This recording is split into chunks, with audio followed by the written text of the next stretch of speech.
बिस्मिल्लाहिर्रहमानिर्रहीम। मेरा नाम डॉक्टर अब्दुल्ला है। Welcome to my channel real Islam TV. We were discussing contribution of Muslims in science. So let's see what is science. First try to understand, define, elaborate the concept of science, because it was not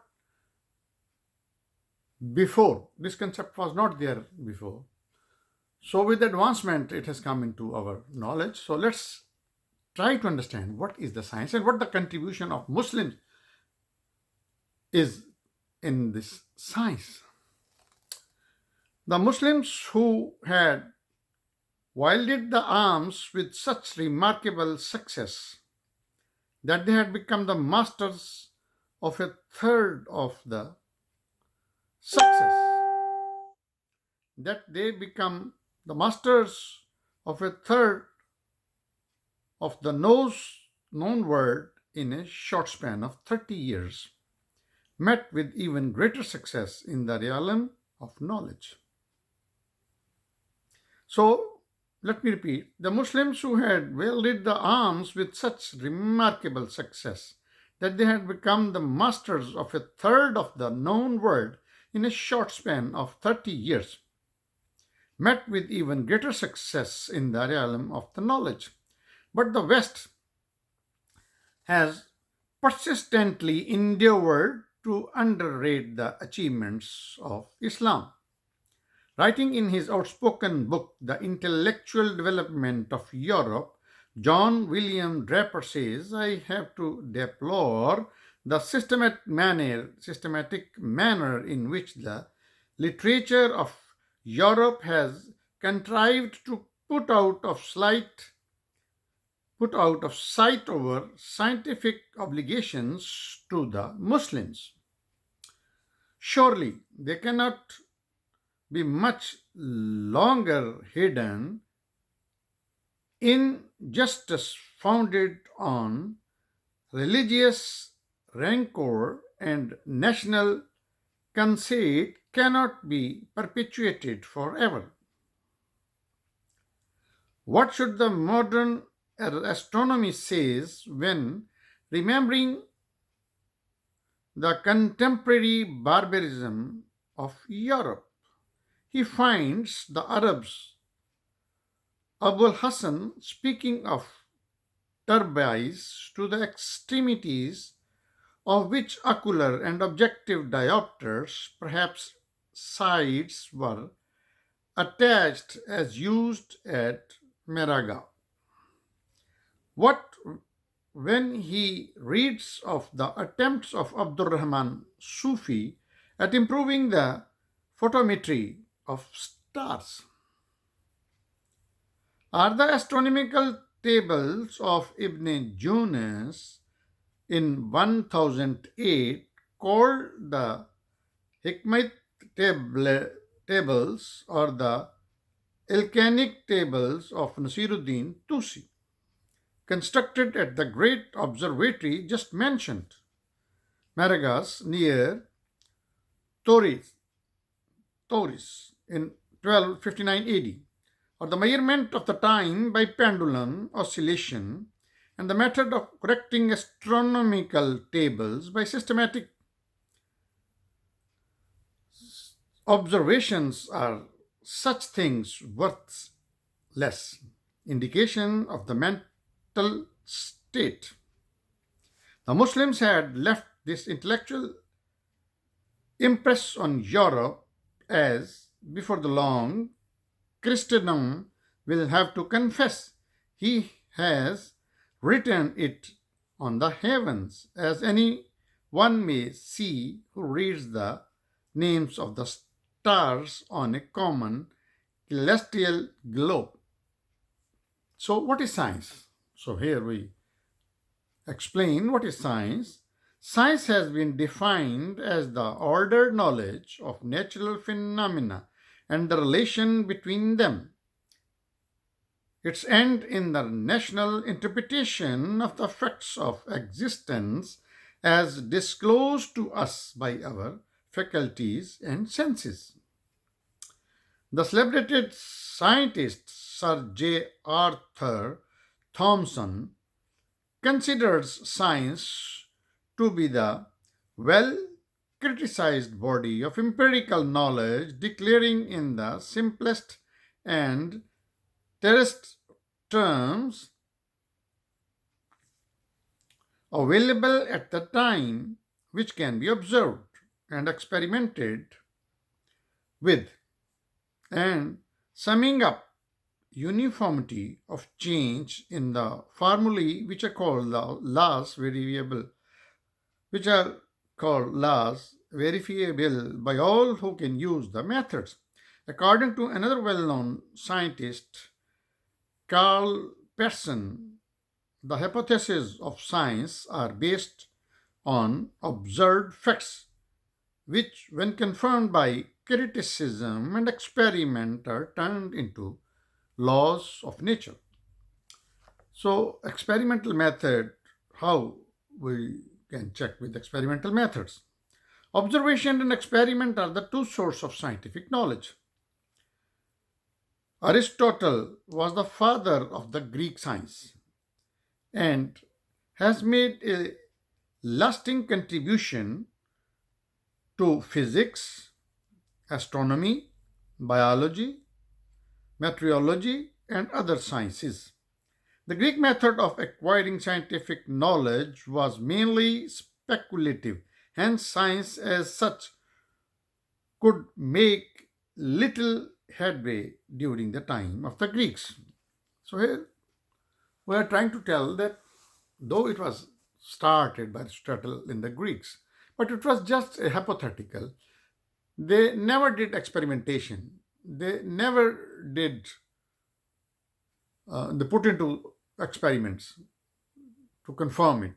So it was done by the Muslims. The Muslims, who were more realistic and practical in their approach, adopted the experimental method to harness scientific knowledge, as I was telling you. Observation and experiment formed the vehicle of their scientific results, pursuits. Hence, they gave a new outlook to the science of which the world had been totally unaware.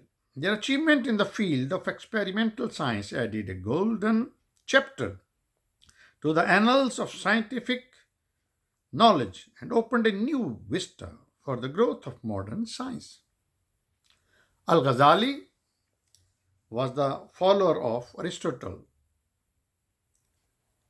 in logic, but among Muslims, Ishraqi and Ibn Taymiyyah were first to undertake the systematic refutation of the Greek logic. Abu Bakr Razi criticized Aristotle's first figure and following the inductive spirit which was reformulated by John Stuart Mill. Ibn Hazm, in his well known work Scope of Logic,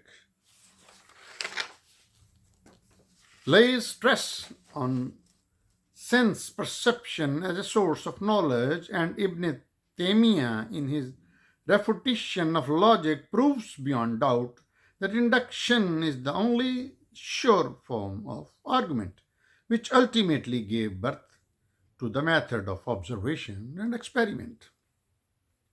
It's absolutely wrong to assume that experimental method was formulated in Europe. Yes, it's truth.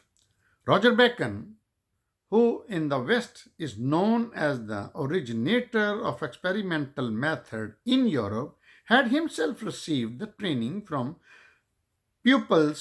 students of Spanish Muslim of Hispania, and had learned everything from Muslim sources. He is also called father of science in Europe, like that. But he was a student at that time. He learned first Arabic and went to Spain and got everything from all knowledges from Spain, from Muslim scholars. The influence of Ibn Hisham on Roger Bacon is clearly visible in his works. Europe has very slow to recognize the Islamic origin of a much advertised scientific experimental method. Writing in the Making of Humanity, Braithwaite admits it was under their successors at the Oxford School that Roger Bacon learned Arabic and Arabic science, as I told you before. Neither Roger Bacon nor his later namesake has very any title to be credited with having introduced the experimental method.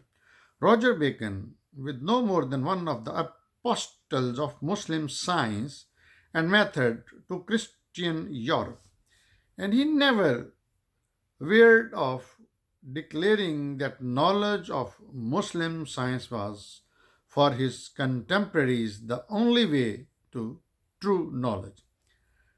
Discussions as to who was the originator of the experimental method are part of the colossal misrepresentation of the origins of Europe's civilization. The experimental method of Muslims was, by Bacon's time, widespread and eagerly cultivated throughout Europe. Science is the most momentous contribution of Muslim civilization to the modern world. Is it not strange, listeners? But its fruits were slow in ripening, not until long after Muslim culture had sunk back into darkness did the giant to which it had given birth rise in his in his might. It was not science only which brought Europe back into life. Other and manifold influences from the civilization of the Islam communicated its first glow to European life. For although there is not a single aspect of European growth in which the decisive influence of Islamic culture is not traceable, nowhere is it so clear and momentous as in the genesis of that power which constitutes the permanent distinctive force of the modern world and the supreme source of its victories, natural science, and the scientific spirit. The debt of our science to that of Muslims doesn't consist in startling discoveries or revolutionary theories. Science owes, science owes a great deal more to Muslim culture, its, its existence. The ancient world was, as we know, pre scientific. The astronomy and mathematics of Greeks were a foreign importation, never thoroughly acclimatized in Greek culture. The Greeks systematized, generalized, and theorized, but the patient ways of investigations, the accumulation of positive knowledge, the minute method of science, detailed and prolonged observation, and experimental inquiry were altogether aligned to the Greek temperament. Only in Hellenistic Alexander was any approach to scientific work conducted in the ancient classical world. The spirit and those methods were introduced into the Europe world by the Muslims. In his outstanding work, The Reconstruction of Religious Thought in Islam, Dr. Muhammad Iqbal, the poet of Islam, writes the first important point to note about the spirit of Islam cultures on the concrete, the finite. It's further clear that the birth of method of observation experimentation in Islam was due not to a compromise with Greek thought, but to prolonged intellectual warfares with it. In fact, the influence of Greeks, who, as Brifold says, were interested chiefly in theory, not in fact, tended rather to obscure the Muslims' vision of the Quran, and for at least 2 centuries kept the practical Muslim's temperament from asserting itself and coming of its own. Thus, the experimental method introduced by the Muslim was responsible for the rapid advancement of science during the medieval time. So, friends, this was about the evolution of science. There was an era which was pre scientific, though Aristotle worked on certain branches of the science, faculties of science, but it was all theoretical. It was all without any proof, without any experiment, without any fact. And we can see that its thoughts, such thoughts, were not implemented in the Greek culture. But Muslims, after reveal of Quran, they learned from the Quran the scientific concepts and they started working on it. So they started practicing experimentation, not only theory, but on the facts. And this was implemented. At that time, when Muslims started these things, the Europe was in darkness, total darkness, dingy. So Roger Bacon was the first person from the Europe who learned these knowledges after learning Arabic, went to Spain and came back with the knowledge, and he started such work, scientific work in the Europe. So this was about the science origin. So next time we will discuss the chapter of chemistry. What was the role of Muslim scientists in the chemistry? Till then, goodbye. Thank you.